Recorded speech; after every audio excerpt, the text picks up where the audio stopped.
안녕하세요. 말씀 한 줌. 오늘은 사사기 16장 15절에서 31절 말씀을 함께 살펴보도록 하겠습니다. 제가 먼저 본문을 읽을게요.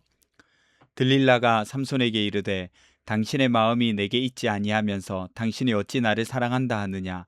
당신이 이로써 3번이나 나를 희롱하고 당신의 큰 힘이 무엇으로 말미암아 생기는지를 내게 말하지 아니하였도다 하며 날마다 그 말로 그를 재촉하여 조르매 삼손의 마음이 번뇌하여 죽을 지경이라.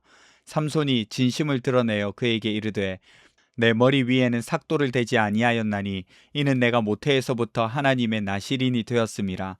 만일 내 머리가 밀리면 내 힘이 내게서 떠나고 나는 약해져서 다른 사람과 같으리라 하니라. 들릴라가 삼손이 진심을 다 알려주므로 사람을 보내어 블레셋 사람들의 방백들을 불러 이르되 삼손이 내게 진심을 알려주었으니 이제 한 번만 올라오라 하니 블레셋 방백들이 손에 은을 가지고 그 여인에게로 올라오니라. 들릴라가 삼손에게 자기 무릎을 베고 자게 하고 사람을 불러 그의 머리털 7가닥을 밀고 괴롭게 하여 본즉 그의 힘이 없어졌더라. 들릴라가 이르되 삼손이여 블레셋 사람이 당신에게 들이닥쳤느니라 하니 삼손이 잠을 깨며 이르기를 내가 전과 같이 나가서 몸을 떨치리라 하였으나 여호와께서 이미 자기를 떠나신 줄을 깨닫지 못하였더라. 블레셋 사람들이 그를 붙잡아 그의 눈을 빼고 끌고 가사에 내려가 놋줄로 매고 그에게 옥에서 맷돌을 돌리게 하였더라. 그의 머리털이 밀린 후에 다시 자라기 시작하니라. 블레셋 사람의 방백들이 이르되 우리의 신이 우리 원수 삼손을 우리 손에 넘겨주었다 하고 다 모여 그들의 신 다곤에게 큰 제사를 드리고 즐거워하고 백성들도 삼손을 보았으므로 이르되 우리의 땅을 망쳐놓고 우리의 많은 사람을 죽인 원수를 우리의 신이 우리 손에 넘겨주었다 하고 자신들의 신을 찬양하며 그들의 마음이 즐거울 때에 이르되 삼손을 불러다가 우리를 위하여 제주를 부리게 하자 하고 옥에서 삼손을 불러내매 삼손이 그들을 위하여 제주를 부리니라. 그들이 삼손을 두 기둥 사이에 세웠더니 삼손이 자기 손을 붙든 소년에게 이르되 나에게 이 집을 버틴 기둥을 찾아 그것을 의지하게 하라 하니라.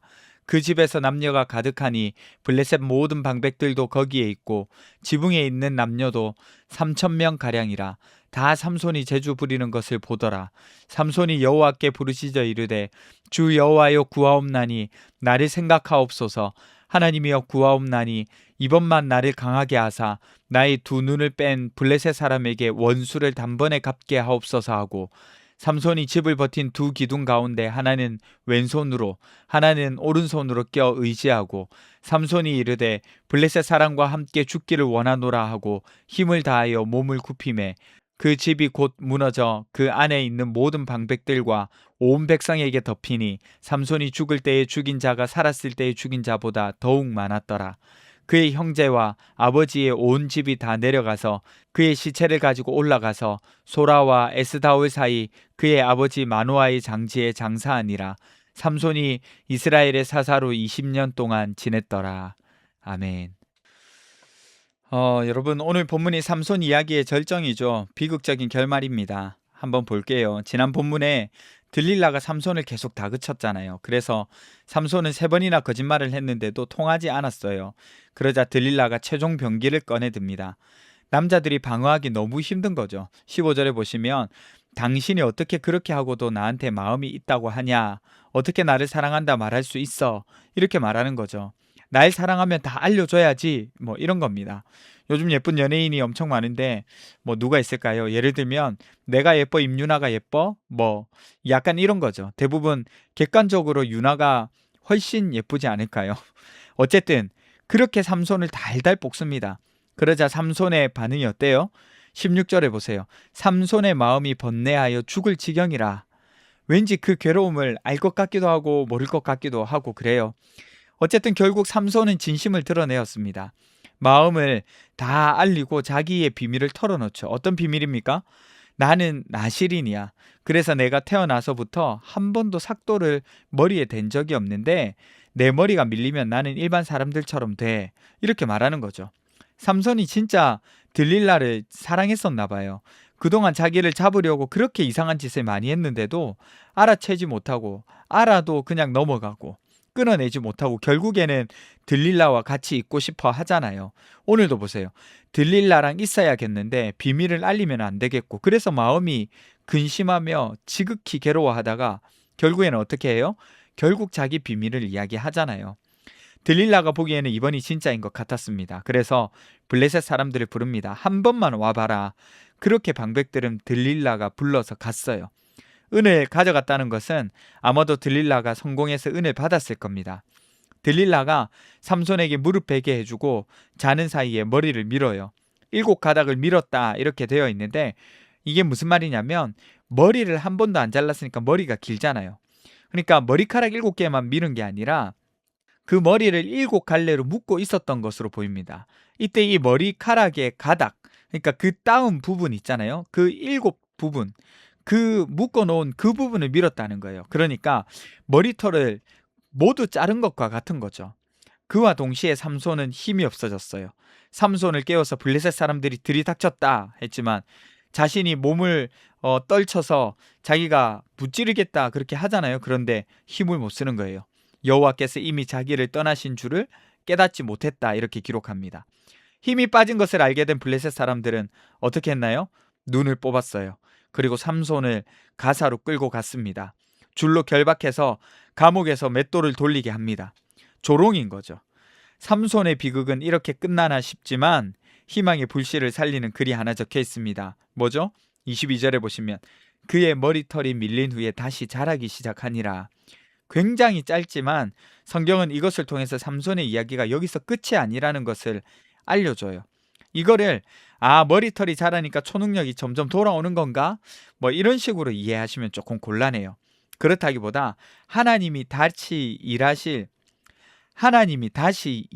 여지를 남겨두는 구절이라고 보면 됩니다. 23절부터 블레셋 사람들이 조롱해요. 삼손만 조롱하는 것이 아니라 사실은 하나님까지 조롱하는 겁니다. 자신들이 섬기는 신, 곧 다곤이 삼손을 넘겨줬다고 생각합니다. 이겼다 생각하는 거예요. 그런데 이게 삼손을 이긴 것이 아니라 하나님을 이겼다고 생각하는 거예요. 그리고 삼손을 불러서 제주 부리게 하자 한마디로 자신들이 삼손 놓고 조롱하고 구경거리 만들어서 가지고 놀겠다 그러는 겁니다. 그래서 옥에서 삼손을 끌고 오죠. 그렇게 다곤 신전에 불려간 삼손은 기도합니다. 사실 이 기도가 위대한 기도는 아닙니다. 솔직하고 객관적으로 보면 복수하고 싶은 마음이 훨씬 더 큰 기도죠. 자기가 한 일을 끝까지 강조하고 있기도 하고 자기 체면을 생각해 달라고 하는 기도이기도 합니다. 나를 생각하옵소서 이렇게 말하잖아요. 그러니까 자신이 잘못해서 이렇게 왔습니다. 뭐 이런 회개 기도가 아니에요. 상처받은 자의 기도, 복수하고 분노하고 그런 마음이 큰 기도죠. 그런데 중요한 것은 그런 삼손이 하나님께 부르짖고 있다는 거예요. 자기만 알던 삼손이 하나님을 찾고 있다는 겁니다. 망나니처럼 살았던 삼손이 하나님을 찾고 있는 거예요. 하나님은 그 기도를 들으시죠. 그리고 건물을 버티는 기둥을 잡고 몸을 웅크립니다. 두 기둥을 당긴 것 같아요. 그래서 기둥이 무너지죠. 그리고 신전이 무너지면서 그곳에 있던 자들이 깔려 죽습니다. 얼마나 많이 죽었는지 삼손이 살아있을 때보다 많이 죽었다 했어요. 지붕에만 3,000명 있었습니다. 여러분, 지붕에만요. 그러니까 건물 안에는 훨씬 많았던 것으로 보여요. 그러니까 대참사죠. 저는 오늘 삼손의 기도를 한번 좀 살펴봤으면 좋겠어요. 말씀드렸죠. 삼손의 마지막 기도는 사실 본을 받을 만한 기도는 아니에요. 아름다운 기도가 아니라는 겁니다. 복수를 위한 기도였죠. 나의 두 눈을 뺀 원수를 단번에 갚게 하옵소서. 그런데 하나님께 부르짖어요. 이게 중요하죠. 여러분, 우리가 기도할 때 뭔가 완벽하게 갖춘 상태로 나가려고 하는 습성이 있어요. 우리의 그 날 것, 그것을 드리기 쉽지가 않잖아요. 좋은 모습, 갖춘 모습으로 나가려고 하죠. 그래서 뭔가 마음이 정리되면 하나님께 기도하려고 하고요. 그래요. 그런데 보세요. 삼손은 분노한 상태, 복수하려는 마음으로 하나님께 나아가는 거죠. 삼손이 그랬으니 나도 복수를 위해서 기도해야지. 그건 말씀드리는 것 아니에요. 제가 말씀드리는 부분은 뭔가 갖춰진 상태로 가려는 것이 아니라 정리되지 않은 마음, 혼란스러운 마음, 뭔가 그냥 어수선한 그 마음 그대로 하나님께 가져가는 것이 필요하다는 거예요. 그게 기도라는 거죠. 화가 나면 화가 난 채로, 억울하면 억울한 채로 말이죠. 그래서 그러면서 하나님께 우리의 마음을 만지시도록 내어드리는 겁니다. 완벽하지 않아도 우리의 있는 모습 그대로의 마음으로 하나님께 나아갈 수 있는 용기가 있었으면 좋겠어요. 그래서 누구보다 편한 사람, 누구보다 친한 친구, 편한 존재로 계시길 원하시는 그 하나님이시니까요. 우리 함께 기도합시다. 첫 번째는 완벽하지 않아도, 갖추지 않아도 하나님께 나아갈 수 있게 해주세요. 두 번째는 친구와 같이 친근하길 원하시는 우리 하나님의 마음을 알 수 있게 해주세요. 우리 함께 기도하며 나가도록 하겠습니다.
하나님, 우리의 마음이 정리되지 않고 우리의 말이 정리되지 않아도, 완벽하지 않아도, 갖추지 않아도 하나님께 나아갈 수 있는 용기를 주세요.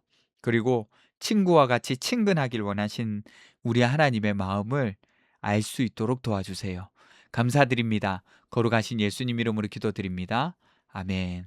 여러분, 오늘 하루도 하나님 앞에 우리의 마음을 드릴 수 있는 하루 되셨으면 좋겠습니다.